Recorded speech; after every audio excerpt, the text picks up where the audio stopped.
Bullshit. It's only day 3. Chaos is building for shippers as U.S. port strike continues and costs rise, a CNBC article reports. I need you to go ahead and sit down, get comfortable. Go ahead and get comfortable because I got to break this full thing down for you and give you this insight. All right, here we go. As the East Coast and Gulf Coast port strike hits its third day on Thursday, the nationwide logistics system is beginning to show signs of stress, with thousands of containers dumped at the wrong ports and billions of dollars in trade at anchor on ships. Ocean carrier surcharges for shipping clients are beginning to mount, and the need to use trucking and rail to move diverted cargo to ultimate destinations is adding to the supply chain costs.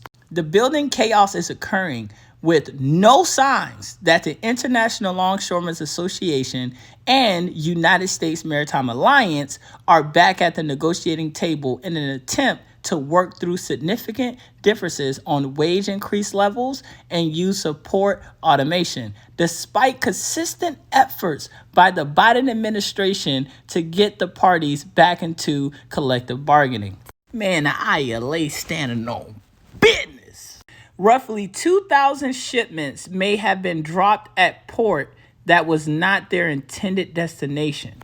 So here's a list of ports where containers were originally designated to arrive at, but didn't. You see in Savannah, nearly 1,500 containers destined for the port of Savannah were discharged at other ports ahead of the strike. Miami, 120. Norfolk, because y'all motherfuckers be getting so mad when I pronounce that wrong. Houston, 83. New York, 76. Jacksonville, Florida, 74. Charleston, 65. Baltimore, 26. Philadelphia, 25. The list is a little bit longer. If you want to see the rest of it, you can go to CNBC, pull up this article, and you have to scroll on this part of the article. These diversion drop-offs inflate the inland transportation costs. Trucking companies get paid for a round trip where the truck driver needs to pick up and drop off the containers at the same port. The diversions are adding to the transportation costs because of the additional mileage. Some clients had containers that were destined for the port of Savannah diverted to the port of Norfolk in the last hours before the strike began.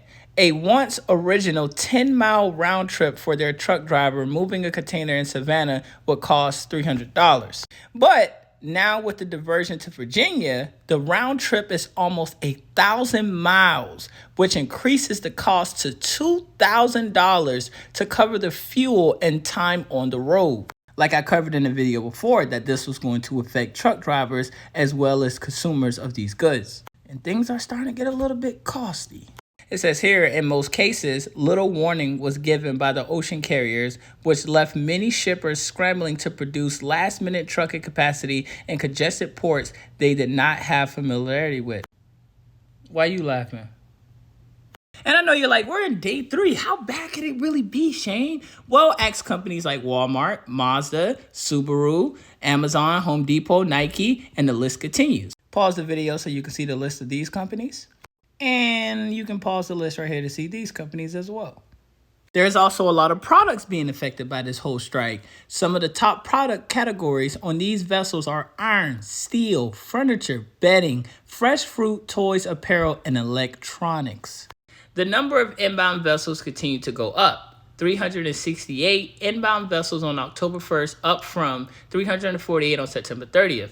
New shipments booked by shippers and confirmed by carriers, 2,909 export shipments, and 8,760 import shipments will be added to the backlog of containers once they arrive in 45 to 50 days. So, as the grocery stores begin to become empty and the shipyards begin to get backed up, truck drivers are now being overworked, and it's just getting crazy, people. So make sure you like, make sure you follow, and I'll keep you guys updated. How long is we tracking?